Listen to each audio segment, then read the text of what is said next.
पनवेलचे माजी नगराध्यक्ष जयंत म्हात्रे आणि त्यांचे पुत्र तथा पनवेल महापालिकेचे माजी विरोधी पक्षनेते प्रीतम म्हात्रे यांच्यासह शेतकरी कामगार पक्षाचा लाल बावटा खांद्यावरून उतरवून भारतीय जनता पक्षाचं कमळ हाती घेण्यासाठी सज्ज झालेत।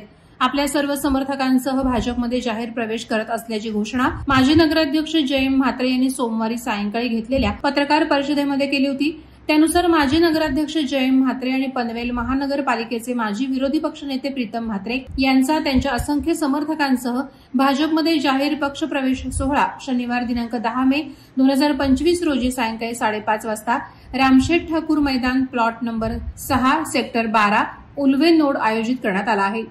या पक्ष सोहळा कार्यक्रमास भाजपा महाराष्ट्र प्रदेशचे कार्याध्यक्ष आमदार रवींद्र चव्हाण, राज्याचे सांस्कृतिक कार्यमंत्री अॅडव्होकेट आशिष शेलार, माजी खासदार लोकनेते रामशेठ ठाकूर यांच्याबरोबर खासदार धैर्यशील पाटील, आमदार प्रशांत ठाकूर, आमदार महेश बालदी, आमदार रविशेठ पाटील, आमदार विक्रांत पाटील, माजी आमदार पंडित शेठ पाटील, माजी आमदार देवेंद्र साटम, माजी आमदार सुरेश लाड, उत्तर रायगड भाजपाचे अध्यक्ष अविनाश कोळी उपस्थित राहणार आहेत। वादळवारा लाईव्हसाठी न्यूज ब्युरो, पनवेल। नवी मुंबई व रायगड जिल्ह्यातील ताज्या बातम्या आणि घडामोडींसाठी सबस्क्राईब करा वादळवारा लाईव्ह चॅनल आणि दाबा बेल आयकॉन।